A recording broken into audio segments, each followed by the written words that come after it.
నమస్తే, welcome to our voice. నేను journalist నవత. పాపం రాష్ట్రంలో అధికారం కోల్పోయిన తర్వాత బీఆర్ఎస్ నాయకులకి ఏం చేయాలో అర్థం కావట్లేదట. తాము నాయకులం, తాము ప్రజల కోసమే పనిచేసే వాళ్ళం, తాము తెలంగాణ ప్రజల కోసం తప్ప వేరేది ఆలోచించలేనోళ్ళం అని ప్రూవ్ చేసుకోవడానికి మల్ల గుల్లాలు పడతారట. ఏ లెవెల్లో అంటే తాము చేసిన తప్పులను మరచి 2 నెలల క్రితమే వచ్చిన ప్రభుత్వాన్ని విమర్శిస్తూ తాము గొప్ప ప్రతిపక్ష నాయకులం, ఈ ప్రతిపక్ష నాయకులకు లోక్సభ ఎన్నికల్లో పట్టం కడితే తెలంగాణ వాదాన్ని వినిపించగలిగే గొప్ప లీడర్లం అని చెప్పుకోవడానికి ప్రయత్నాలు చేస్తున్నారట. వినేటోడు విర్రోడైతే చెప్పేటోడు ఇంకోటి ఏదో చెప్తాడట. గట్లుంది ఇలా పని. ఇందులో ప్రతిసారి ట్రోల్స్కు గురవుతూ ఎక్కువ శాతం వస్తుంది కవితక్కే. కవితక్కను చూస్తే జరంతా నవ్వుకుంటారు కూడా తెలంగాణ వ్యాప్తంగా జనమట. ఎందుకు అనంటే, ఇగో నువ్వు లిక్కర్ స్కామ్లో ఇరుక్కున్నావు రా, విచారణ కనగానే లిక్కర్ స్కామ్ విచారణ రేపు గీయాల, నేను 33% రిజర్వేషన్ కావాలని ఢిల్లీలో కూర్చుంటా, నాకు ఏ పార్టీలు మద్దతు ఇస్తాయంటే అబ్బా అసలు లిక్కర్ స్కామ్లో ఆడోళ్ళ మానపానాలు పోవడానికి పుస్తకాలు తగ్గడానికి కారణమయ్యే ఇలాంటి స్కామ్లో ఇరుక్కున్న గీమే ఈ మహిళల రిజర్వేషన్ బిల్లు 33% అని ఎందుకు మొదలు పెట్టిందని ఆలోచించకుండా చాలా మంది గొప్ప మహానుభావులు వెనకొచ్చి చేరిండ్రు. సరే గది వేరే విషయం. ఇక గా తర్వాత అది ఎప్పటి నుంచో అనుకున్నా కూడా 33% రిజర్వేషన్ గురించి అయ్యతో చెప్పడం మాత్రం శాతగాలే. కనీసం మొన్నటి అసెంబ్లీ ఎన్నికల్లో కూడా 33% లేడీస్కి సీట్లు ఇవ్వనివ్వలే, అయిపోయింది. ఆ తర్వాత బీసీ నినాదం ఎంత గొప్పగా అంటే, బీసీలను గతంలో ఉన్న బీఆర్ఎస్ ప్రభుత్వం ఏ పాటు పట్టించుకుందో నాకు తెలియదులే కానీ పాపం కవితక్క బీసీల కోసం ఒక ఎజెండానే రూపుదిద్దుకొని బీసీ ఉద్యమం మొదలుపెట్టింది. జ్యోతిపులే విగ్రహం పెట్టాలా అసెంబ్లీలో అని లొల్లి పెట్టింది.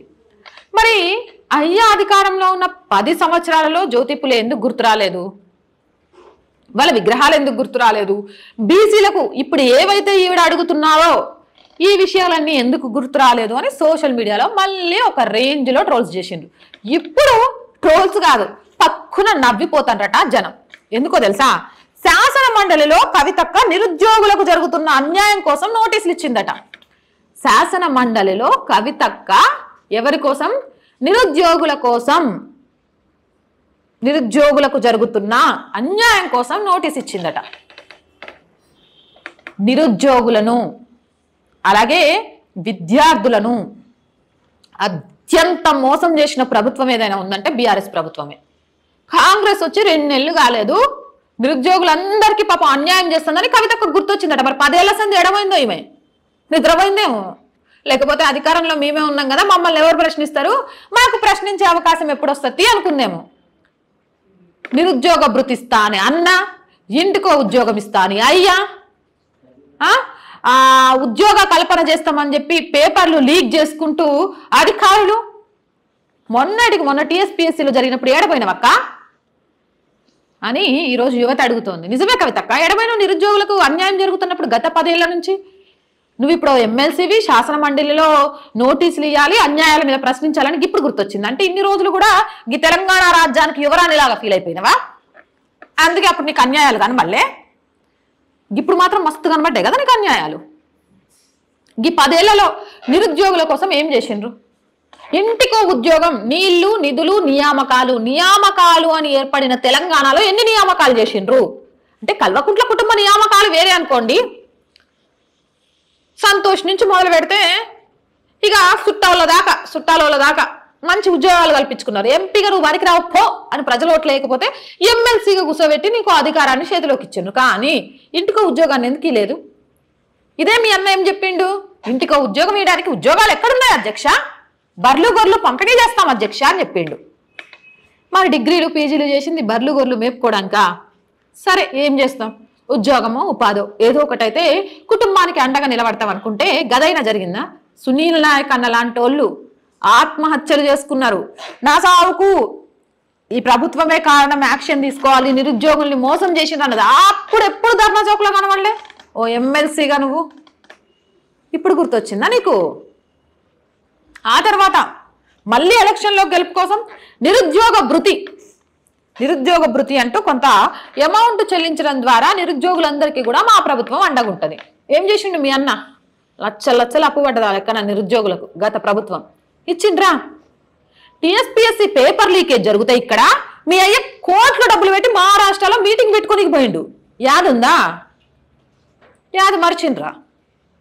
ఇడ ఒక్కొక్కళ్ళు ఏడుస్తుంటే దాదాపు 30 నుంచి 40 లక్షల మంది యువత ఏడుస్తుంటే మనం మన జెండా మహారాష్ట్రలో పాతనికి పోయినాం, మీడియాతో సహా డబ్బులు గుప్పించి పెద్ద పెద్ద వెహికల్ ఒకదాని ఒకటి పెట్టుకొని.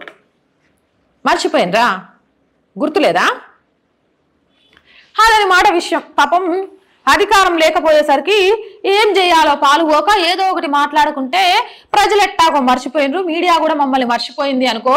తెలంగాణలో ఇప్పటికీ మా పని కేల్కతం దుకాణం బంద్ అయింది, మా పార్టీ పని కూడా కేల్కతం దుకాణం బంద్ అయింది అనే ఉద్దేశంతో ఏదో పాపం కవితక్క అట్ట మాట్లాడుతుందట. మనసు మీదకి తీసుకొని ట్రోల్స్ చేయడం మానేయండి. నేను చెప్తే ఇంటరా అయింది, మీరు చేసే ట్రోల్స్ మీరు చేస్తారనుకో వేరే విషయం. కవితక్క మాట్లాడే ముందు, విమర్శించడానికి ఒక ఏలు చూయించే ముందు, 2 నెలల్లో ఉన్న ప్రభుత్వానికి ఏలు చూయించడానికి నువ్వు ప్రయత్నం చేసే ముందు 4 ఏళ్ళు నువ్వు, నీ అయ్యా, నీ అన్న, నీ కల్వకుట్ల కుటుంబం, నీ బీఆర్ఎస్ పార్టీ, నువ్వు ఏ అంశం మీద అయితే యుద్ధం చేయడానికి బయటకు వస్తున్నావో ఆ అంశానికి సంబంధించి ఏం చేశారు అనేది ఒకసారి జర చూసుకొని వచ్చినామనుకో ట్రోల్స్ తగ్గుతాయి. ఎంత అనుకున్నా కవితక్కవు కదా, అందుకే ట్రోల్ చేస్తుంటే బాధేసి ఆ విషయాన్ని నీతో చెప్తున్నాను. ఇలాంటి మోర్ వీడియోస్ కోసం మన ఛానల్ వెంటనే సబ్స్క్రైబ్ చేయండి. ఈ వీడియో నచ్చిందా లైక్ చేయండి, షేర్ చేయండి.